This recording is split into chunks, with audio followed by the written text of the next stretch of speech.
The 1987 Predator movie remains an undeniable masterpiece, flawlessly blending action, horror, and thriller elements into a truly gripping experience.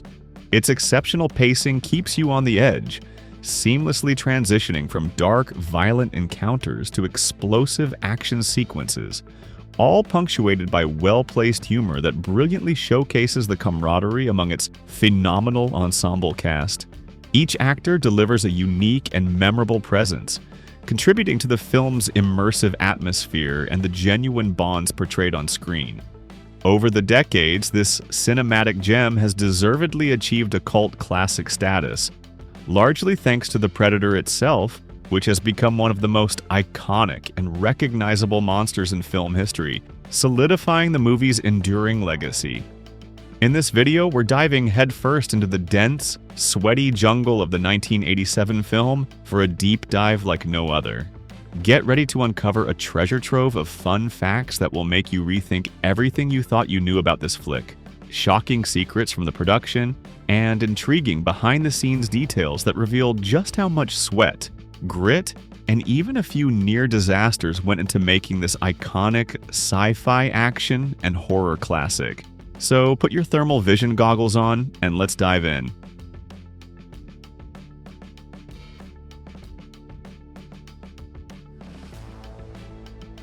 Initially, the film had a difficult time finding a director, as several prominent filmmakers were approached for the job. Notables like Ridley Scott, James Cameron, Brian De Palma, Richard Donner, John Milius, John Carpenter, and Rennie Harlin all passed on the opportunity. Their shared reluctance stemmed from the unique premise of an alien monster movie set specifically in a jungle environment, which presented distinct challenges they were apparently not keen to tackle at the time. Ultimately, the directorial reins were handed to John McTiernan, who would go on to successfully bring the iconic creature feature to life. The original concept for the film initially centered around a much simpler plot, with Arnold Schwarzenegger's character, Dutch, facing the alien hunter entirely alone in the jungle. However, Schwarzenegger strongly disagreed with this isolated approach. He believed that the story would be more engaging and the threat of the Predator more effectively highlighted if Dutch was part of a highly skilled military team. Recognizing the star's input and the potential for greater cinematic action, the script was subsequently rewritten to include a squad of crack commandos. This change allowed for the dynamic camaraderie and eventual systematic elimination of the team, raising the tension and emphasizing the Predator's lethal efficiency before the final showdown between Dutch and the creature. Additionally, among the many memorable lines delivered by Schwarzenegger throughout his extensive film career, his character Dutch's line, "Get to the chopper!" is his absolute favorite catchphrase from all the films he has appeared in. There was a famously competitive atmosphere among the muscular cast, particularly between Arnold Schwarzenegger and Jesse Ventura, both known for their impressive physiques. Initially, Ventura played a prank on his co-star Schwarzenegger. Before Schwarzenegger would arrive at the on-set gym for their daily workouts, Ventura would douse himself with water, making it appear as though he had already been intensely exercising and was drenched in sweat. Fooled into believing that Ventura was outworking him and putting in extra hours, Schwarzenegger resolved to start his own workouts even earlier. This led to an escalating, unspoken contest between the two, with both actors continually arriving earlier and earlier to one-up each other, until they were both starting their gym sessions at 4 a.m. Schwarzenegger later on reciprocated the prank, as Ventura was reportedly thrilled when the wardrobe department told him that his arms measured an inch larger than Schwarzenegger's. Feeling confident, he challenged Schwarzenegger to an arm measuring contest, with a bottle of champagne granted to the winner. However, Ventura ended up losing the bet. Unbeknownst to him, Schwarzenegger had cleverly arranged with the wardrobe department to intentionally tell Ventura that his arms were bigger, setting up the entire prank to ensure his own victory and to mess with his co-star. Initially, the martial arts star Jean-Claude Van Damme was cast to embody the Predator, with the vision of him using his athletic prowess to create an incredibly agile, ninja-like alien hunter. However, this concept quickly ran into major issues. The early Predator suit design proved far too cumbersome and restrictive for the demanding jungle environment, making it impossible for Van Damme to perform the dynamic movements envisioned. Compounding these difficulties, reports indicated that Van Damme frequently complained about the extreme heat inside the suit, even passing out on set. And he was also vocal about his dissatisfaction with not being seen on screen without the costume. Ultimately, Van Damme was removed from the project, officially due to his height of 5 feet 9 inches being too short, compared to the significantly taller bodybuilding cast members like Arnold Schwarzenegger, who were between 6 feet 2 inches and 6 feet 5 inches. He was replaced by the towering 7 feet 2 inches Kevin Peter Hall, and the Predator suit underwent a complete redesign to make it more imposing and fear-inducing, as the original costume, even with a larger actor, was not considered terrifying enough.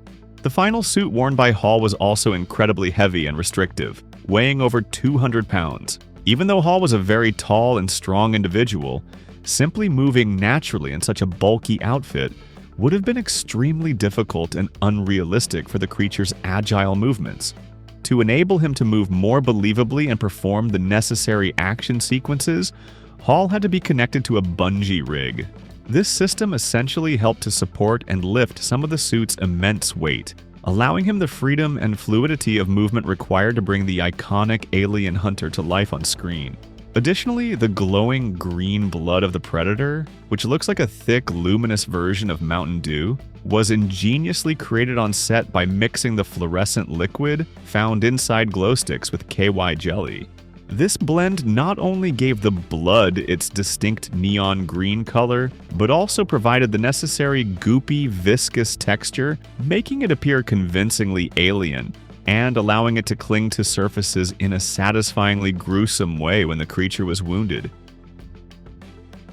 Much of the film was initially shot under the working title Hunter, before the iconic creature design was finalized. In the early stages, the studio opted for a more budget-friendly design from Boss Studio, resulting in a Predator that Arnold Schwarzenegger famously described as looking like a guy in a lizard suit with the head of a duck, an arthropod insect-like creature that reportedly wasn't scary enough. The suit's backward-bent legs was incredibly difficult to move in for Van Damme, especially in the jungle environment. Despite that, director John McTiernan confirmed that Van Damme did film some scenes in a red suit to achieve the hole-in-the-jungle cloaking effect before he was replaced. Due to these issues, Schwarzenegger recommended his friend Stan Winston from the Terminator movie to redesign the creature. Winston's studio took on the task for $1.5 million, double what Boss Studio had charged, leading to the towering, dreadlocked hunter we know today. This meant the film's climactic final fight scene had to be reshot.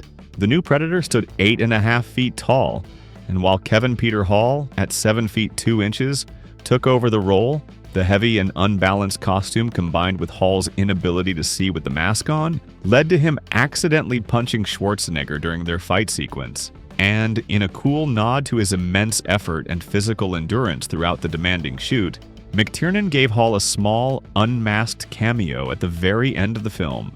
Hall appeared briefly as the helicopter pilot who arrives to rescue Dutch after his harrowing ordeal. This was a direct acknowledgement from McTiernan of how physically exhausting Hall's performance as the Predator truly was, offering him a moment to be seen without the challenging costume.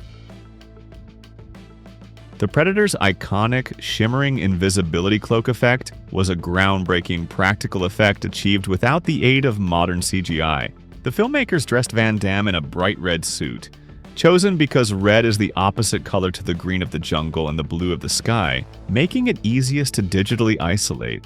Using chroma key, the red color was then removed in post-production, leaving a transparent area where the Predator would be.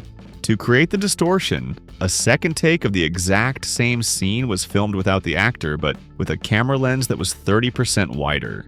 When these two takes were optically combined, the jungle footage from the wider lens filled the empty space left by the red suit. Because of the wider lens, the background subtly bent and distorted around the outline of the invisible creature, giving the impression of light warping around it and creating that perfectly eerie visual of something being almost there. In an unusual behind-the-scenes detail, the film's insurance company had a condition for insuring the production. They insisted that a bodyguard be hired specifically for actor Sonny Landham, who played the stoic tracker Billy. The catch was that this bodyguard's sole purpose was not to protect Landham himself, but to protect the other cast and crew members from him. Landham was known to have a violent and short-tempered reputation, and the insurance company was concerned about potential altercations on set. As a result, the bodyguard had to follow Landham everywhere he went, ensuring he didn't get into any fights and that the production could continue without incident. The production of this movie was an incredibly demanding and often hazardous undertaking for its cast and crew, requiring intense physical preparation and leading to challenges, illness, and injuries. Arnold Schwarzenegger, for instance, shed over 25 pounds before filming to achieve the leaner, more agile physique of a special warfare operative, contrasting his usual bulky appearance. Stunts were also particularly brutal, as the stuntman doubling for Schwarzenegger in the dramatic river fall blew out his knee during the execution of that single, dangerous maneuver. Furthermore, Kevin Peter Hall famously remarked that his time on set felt less like making a movie and more like a survival story for everyone involved. A prime example of these harsh conditions was the scene where the Predator chases Dutch through the water, which was not only foul and stagnant, but also infested with leeches, highlighting the extreme environments the team endured to bring the film to life. The cast and crew also had to contend with real venomous snakes and scorpions invading the jungle set. Shooting took place in Palenque, Mexico, where the tropical conditions weren't just brutal on the body. They came with a full entourage of wildlife hazards. Most of the production suffered from a severe bout of traveler's diarrhea, a common ailment caused by contaminated food or water, because the hotel they were staying in was experiencing significant issues with its water purification system. This led to many people becoming quite sick, adding to the already physically demanding shoot. Remarkably, the only two individuals who managed to avoid getting ill were Arnold Schwarzenegger and director John McTiernan, who reportedly were extremely careful about what they consumed. Peter Cullen, widely celebrated as the voice of Optimus Prime, initially hesitated to voice the Predator due to a severe throat injury he sustained playing the character of King Kong in 1976, which left him coughing up blood after recording 11 reels of roars. Despite his reluctance and the producers initially unwilling to show him the creature's final design, Cullen eventually accepted the job. Upon seeing the unmasked Predator, which he thought resembled a dying horseshoe crab, he recalled as a child how if he turned one over, it would gurgle. This childhood memory inspired the distinctive gurgling and clicking vocalizations of the Predator, sounds which were not originally planned for the character.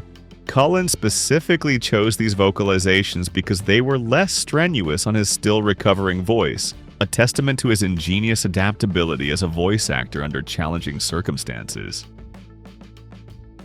The iconic design of the Predator, with its distinctive dreadlocks and mandibles, was a stroke of genius by special effects legend Stan Winston, who drew inspiration from an unexpected source. While in producer Joel Silver's office, Winston noticed a painting of a Rastafarian warrior, which he immediately recognized as a powerful starting point for the alien hunter. He began sketching a creature with quills that would evoke the silhouette of dreadlocks. Later, during a flight to Japan with director James Cameron, with whom he had just finished working on Aliens, Winston was still refining his drawings. Cameron, upon seeing Winston's work, remarked, "I've always wanted to see something with mandibles." This offhand comment immediately sparked an idea in Winston's mind, and he began incorporating the now famous four-jawed mouth into his design right there on the plane, solidifying the terrifying and memorable appearance of the Predator. There were also 3 distinct versions of the Predator's head, created for different purposes. One of them was a highly detailed hero head, capable of intricate facial expressions. The second was static stunt head, for less demanding shots. And the third was a specialized head that was completely open at the front, used when the Predator was wearing its iconic mask. The animatronic face on the hero head was incredibly sophisticated, controlled by a system of 9 servo motors that allowed for realistic movement of the brow and mandibles, as well as a cheek squint effect. An additional servo motor was later discreetly added to the creature's backpack to ensure the lower mandibles opened as wide as intended. Adding to the realism, Kevin Peter Hall was able to puppeteer the creature's mouth movements with his own jaw and even wore contact lenses to complete the chilling effect of the predator's eyes. Shane Black, known today as a prolific screenwriter and director, played the small role of Commando Hawkins. His presence on set wasn't merely for acting. Producer Joel Silver, who was also producing Black's then unreleased screenplay for Lethal Weapon, wanted the talented writer close by to potentially review or contribute to the Predator script. While on set, Black utilized his downtime productively, reportedly writing the screenplay for his next major film, The Last Boy Scout. He also personally crafted the memorable coarse jokes that his character Hawkins delivers in the film. Despite persistent rumors among fans, the dramatic death of Billy was never actually filmed as a graphic, on-screen sequence that was later cut for violence. Instead, Billy's demise was always intentionally designed to occur off-screen, a creative choice to heighten suspense and emphasize the Predator's terrifying efficiency by only showing the build-up to his valiant machete-wielding stand and then cutting away, with his final chilling scream being the sole indication of his fate. This narrative technique is quite similar to how King Willie's death is handled in Predator 2, where the audience sees him confront the creature and then the aftermath, but the brutal fight itself remains unseen, allowing the imagination to fill in the horrifying details. Early in the movie, there's a seemingly casual exchange that cleverly sets up a major plot twist. When CIA agent Dillon asks Dutch why he turned down a previous mission in Libya, Dutch firmly states that his team is a rescue unit, not a group of assassins. This minor detail foreshadows the crucial revelation later in the film. Dutch discovers that their mission, presented as a hostage rescue, is in fact a deception orchestrated by Dillon. The real objective was to eliminate a rebel camp, making Dutch and his elite team unwitting pawns in an assassination plot, directly contradicting the very principle Dutch articulated at the beginning of the film.